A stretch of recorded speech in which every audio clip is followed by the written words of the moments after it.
Hello everyone, আসসালামু আলাইকুম। আপনারা সবাই কেমন আছেন?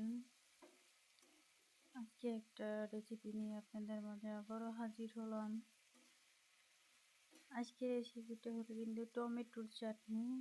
আসলে এই রমজানে কিছুই খেতে ভালো লাগে না, তাই এই টমেটো চাটনিটা যদি করে খান অবশ্যই পেট ভরে ভাত খেতে পারবেন, পেটও ভরবে, তৃপ্তিও লাগবে, মনেও শান্তি পাবেন।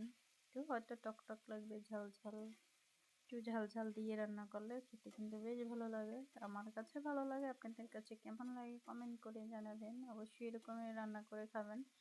আর প্রথমে ওগুলো আমি ভালো করে ধুয়ে পরিষ্কার করে কেটে নিয়েছিলাম। তারপরে পেস্ট, শুকনো মরিচ আর সাথে 2টা কাঁচামরিচ যোগ করেছিলাম।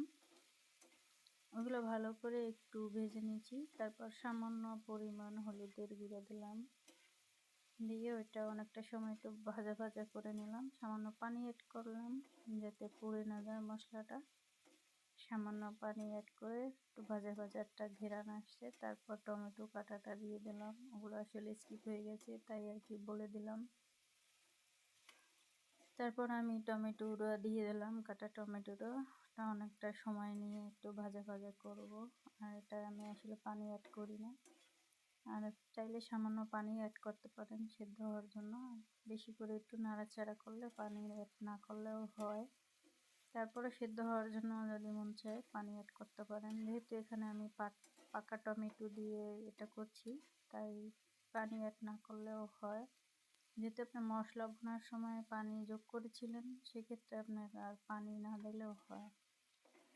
এটা তো আর ঝোলকো না, এটা তো মনে করেন একটা চাটনি। আসলে এই রমজানে বা এমনিতেও মনে করেন এই চাটনিটা দিয়ে কিন্তু থালা ভরে ভাত খাওয়া যায়, আর খেতেও কিন্তু বেশ ভালো লাগে, অনেক টেস্টি। আমাদের কাছে ভালো লাগে, আপনাদের কাছে কেমন লাগে অবশ্যই কিন্তু রান্না করে খেয়ে দেখবেন। এই রমজানে সবাই ভালো থাকবেন, সুস্থ থাকবেন। আর আপনাদের মাঝে আমি নতুন, যদি আমার ভিডিওগুলো ভালো লাগে অবশ্যই লাইক, কমেন্ট এবং সাবস্ক্রাইব করে দেবেন। আর ভুল ত্রুটি হলে অবশ্যই কমেন্ট করে জানিয়ে দেবেন। আল্লাহ হাফেজ, আসসালাম।